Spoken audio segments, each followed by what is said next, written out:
Welcome to the Transform Your Relationship podcast, where we'll go beyond the typical relationship advice. I'm your host, Manisha Terry, somatic healing practitioner and mentor. Each week, I'll share personal insights, client success stories, and how my holistic trauma-informed approach can help you transform your relationship from the inside out. You'll learn ways to recognize and prioritize your needs, get to the root of what's upsetting you, and courageously ask for what you want so you can confidently co-create the relationship you desire. You'll also hear from guest experts who will be invited to share their unique approaches to transformation, and at the end of each episode, you'll receive one tangible practice you can implement right away to transform your relationship. Let's dive in. Hey everybody, welcome to another solo episode of the Transform Your Relationship podcast. I'm your host, Manisha. I'm happy to be here with you again today. Today's topic is one that is near and dear to my heart because there are so many layers to this and so much nuance, and it can be really, really individual for everybody. And while I certainly help others through this, it is also very much a work in progress for myself. And today's topic is around having hard conversations. And it's not super fun. I'm just going to put it out there. It's something that definitely takes a little bit of time and effort and practice to get better and better at.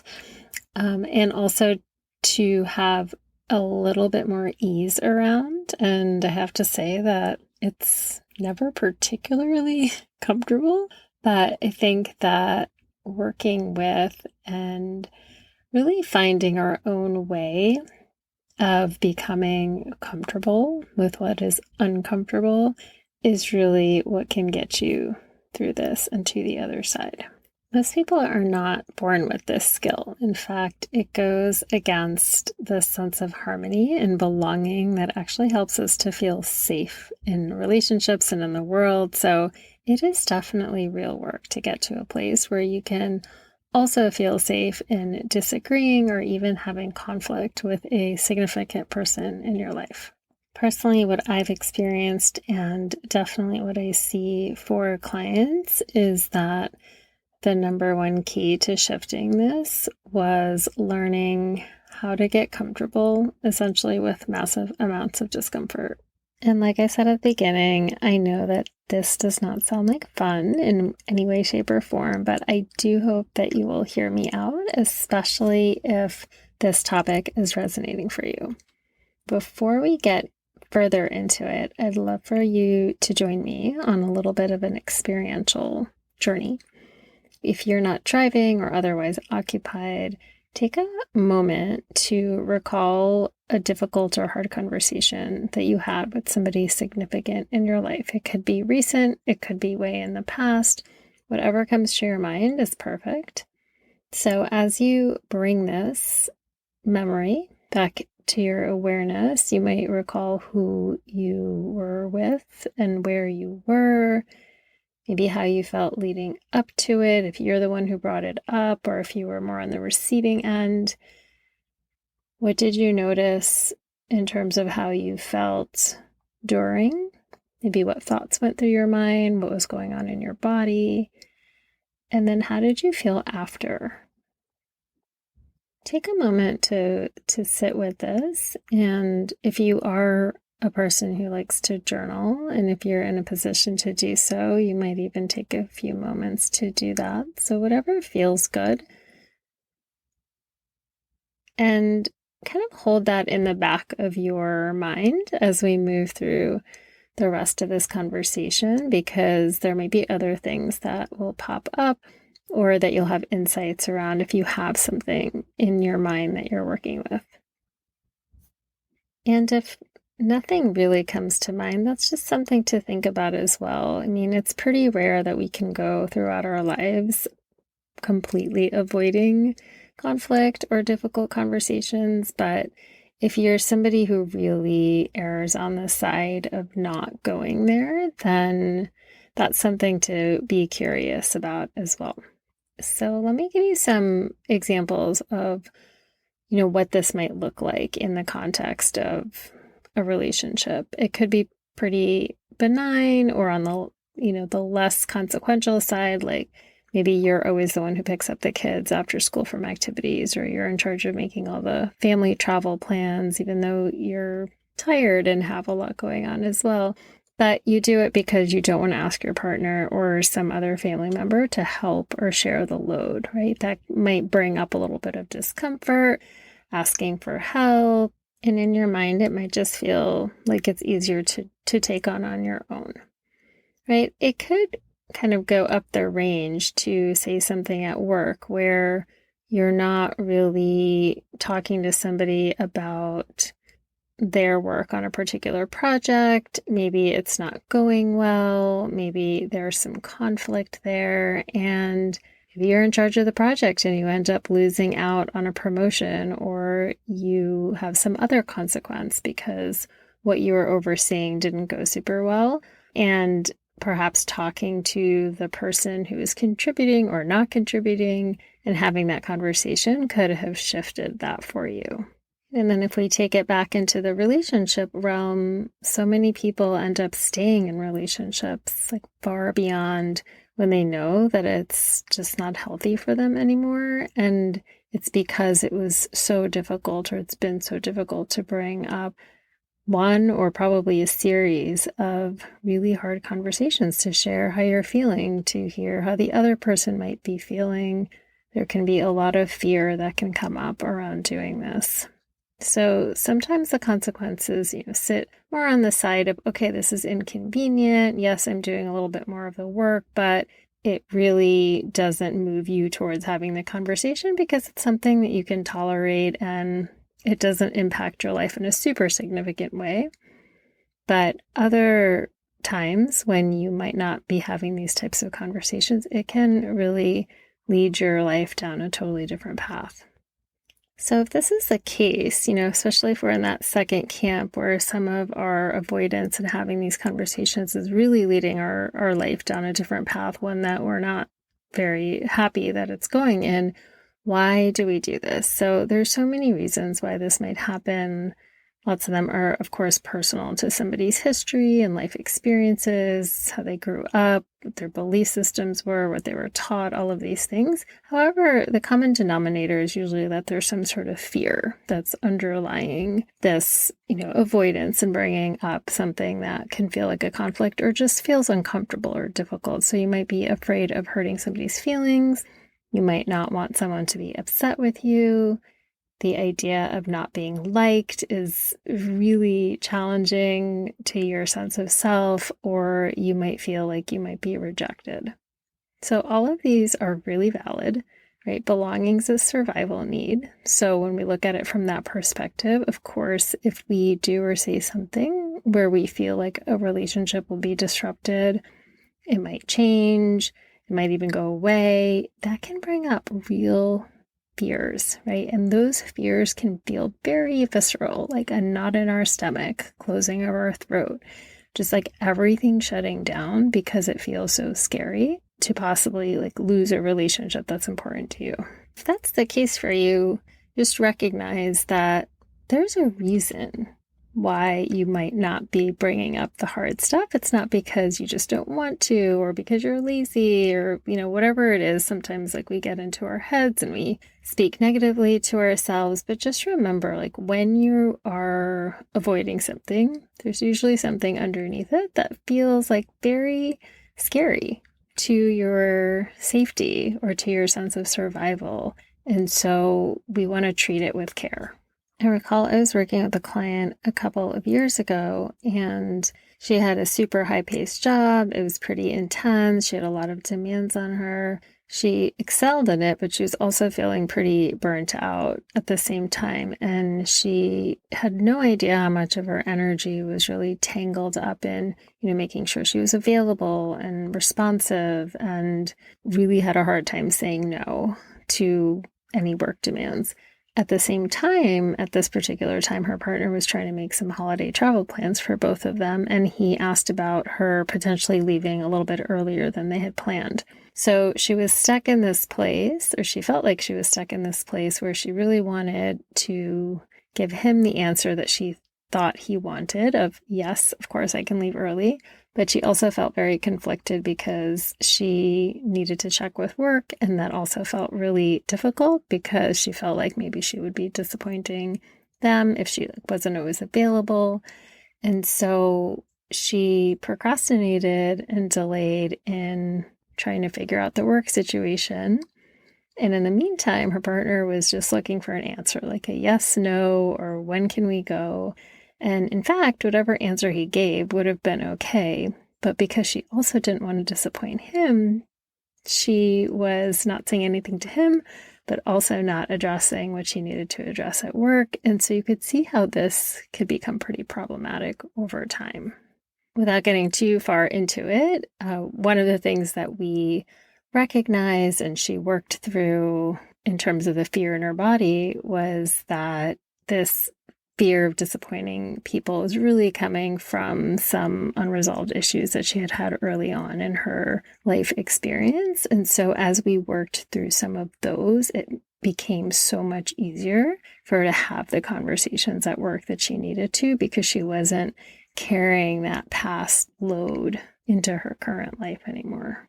And I think you can probably start to see when we do carry those past experiences forward, we really start to contort to maybe people pleasing or what other people want of us. And it can really dilute our relationships over time, right? Because we're not really bringing who we fully are or what we really think to the other person or to, multiple people, whatever the context of this relationship is. So you're not really able to fully show up as yourself, and you have an opportunity, as you move toward some of these slightly more uncomfortable scenarios or conversations, to reveal more of yourself, but then also hopefully for other people to reveal more of themselves, which can really strengthen and deepen a relationship over time. I've seen some of this avoidance or hesitation in sharing or bringing up tough conversations a lot in early dating relationships as well. I'm sure you can imagine, whether you are in that stage or maybe you've been partnered for a really long time. In the beginning, sometimes you just want to be seen as flexible. You like somebody, you want them to like you back. And so you don't want to make a lot of quote unquote demands, and you end up not really asking for a lot of things or not bringing up things that might be a little bit awkward or uncomfortable. And now I'm not suggesting that you lead with all the hard conversations or bring that to the table to start with, but it is just an invitation to notice that when you're presented with something that you really don't agree with or you're not quite aligned with, like, do you feel like you can say something? Do you hesitate?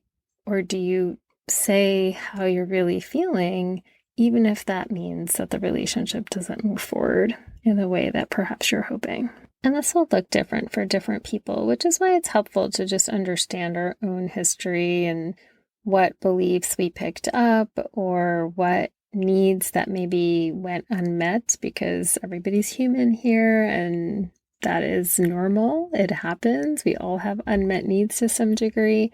That if we're not aware of them or we don't realize that we're trying to get them met in a current relationship, especially one with somebody we're just meeting or just getting to know, because we want to feel accepted or we want to feel that sense of belonging, that's just going to lead to creating a lot of other issues.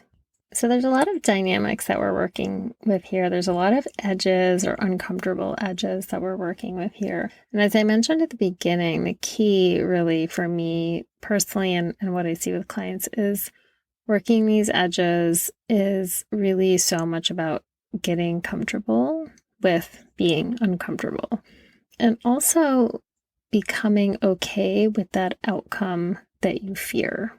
So let me say a little bit more about that. I can share a little bit more about that just from my own personal experience as I continue to work these edges, because again, always a work in progress. One of the issues that I have noticed comes up for me is that when I'm avoiding saying something that I think might be upsetting to somebody or might disappoint somebody, The underlying need for me is wanting to be a quote unquote nice person or be seen as a good person. And so somewhere in my mind, I have equated if I tell somebody how I really feel about something, or if I tell them that something they've done or said has upset me, then the fear that I have continued to work with is that someone will see me as a person who's not quote unquote nice or not a good person. In what I've described, if I am super, super attached to being a quote unquote nice or good person, then that would mean that I would never say or do anything that could potentially disappoint or upset somebody else. And that can be pretty problematic over time, because if there are things that I genuinely don't agree with, or something is really upsetting me, then I'm not going to say anything, because my allegiance is to this identity of myself of being a good person. So in order to move through this and be able to really speak up and say what I think and say what I feel, I have had to untangle these two things of saying what I feel, potentially upsetting somebody, equating with me not being a good person. If you asked somebody this objectively and said, hey, if someone didn't agree with you, would you think they're a bad person? Probably the majority of people would say no. Now, there are some people that would say yes, right? They would say yes, if they don't agree with you, they're not a good person. So this is actually the work of whatever your particular fear is. Like, this is one of my issues, is being okay with somebody else thinking you're not a good person, and getting through that and feeling comfortable with that bit of discomfort of somebody thinking this about me. And as I was able to get over that, it didn't have a hold on me anymore, right? But that's the sneaky thing about our brains wanting to keep us safe. If I continued to couple those things together, it would never say what I was really thinking, because I would be afraid of this other thing. And so if I don't challenge that fear, then I'm also showing up in relationships really as a shell of myself, and not really expressing what I think or what I feel or what I sense. You may resonate with this particular core belief or fear or issue or whatever it is you want to call it, or it might be completely different for you, right? So the thing is, we can make all kinds of fears up in our minds, and sometimes we are accurate, we've correctly identified what our issue is, and other times we're kind of grasping for something, trying to figure out, well, why am I feeling this way? And so we have to find something and want to assign some sort of meaning to it, which is why when we do this work of getting comfortable with what is uncomfortable, and we do it through our bodies, through a more holistic approach, through a somatic approach, then we're bypassing our mind. Like, sure, we might have some ideas, and, it's not that we have to ignore them, because some of them might be really helpful and accurate, but we can just say, hey, okay, I've got these ideas. I'm just going to put them over to the side for a little bit, and, not get rid of them, just put them over to the side. And now I'm going to learn how to tune into my body. And once you learn that practice, right, you have access to so much more wisdom, because our bodies hold memories that we cannot access with our minds, because it is a subconscious.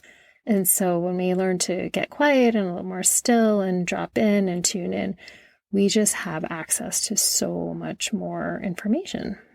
And even when I say the word information, it implies like, okay, now I have to know exactly what the situation is or what the fear is. But the cool thing is, the deeper and deeper you get into somatic work or working with your body, you start to realize that, sure, some things will come up, memories will come up, you might be able to put together your realizations or insights together in a different way, because something will come up that you thought, oh my gosh, I never thought about that, or I don't even remember that happening. And so certainly our minds can start to make sense of some of these things. But the really cool thing is you can also work with the discomfort and the sensations of the knot in the stomach or your throat closing or some other sensation in your body, and really work with it physiologically. So you don't have to figure out exactly what the why is in order to move past it. I can't even at this point count the number of times that I personally have been guided through a somatic practice and have gone from a state of feeling confused or feeling overwhelmed or frustrated or even angry to feeling so much calmer, much more grounded, and really clear on what needs to be said, what doesn't need to be said, and how I can take the next right step in a particular situation. At the end of the day, the irony is that getting comfortable with a feeling of conflict or getting comfortable with discomfort is actually what can lead to much more harmony in your relationships. So for your homework today, in the beginning, I asked you to think about a situation where you had had a difficult conversation, and I asked you a few questions about what your experience was. So for your homework that's a little bit more body-based, you might take that same memory and set a timer for 3 minutes. It doesn't have to be long. And practice sitting with that sense of discomfort for a few minutes and start to see how it shifts. And if you're comfortable with that, you can, slightly raise the amount of the timer each time you play around with this. And of course, exploring this on your own is not for everybody. It can definitely kick up a lot of stuff from our past. Also, your mind will want to get in the way and make up a lot of stories. So working with somebody who can guide you and help you to get comfortable tuning inwards and work through these fears will 100% streamline and expedite this process for you. So if you do have a situation that you've been stuck in for a while, you can learn more about and schedule a single emotional clarity session where I use a somatic approach to help you process through some of the discomfort, come to a place of feeling more grounded, more clear, and to a place where you can feel confident taking some next steps in your particular situation. So all of those details are in the show notes. If you have questions about that, you can always reach out to me via DM or email.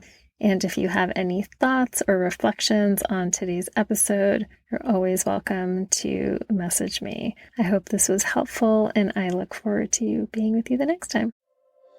Thank you so much for joining me for this week's episode of the Transform Your Relationship podcast. If you enjoyed the show, please subscribe, rate, and leave a review on iTunes, Spotify, or wherever you listen to podcasts to help more people find us so they can transform their relationships too.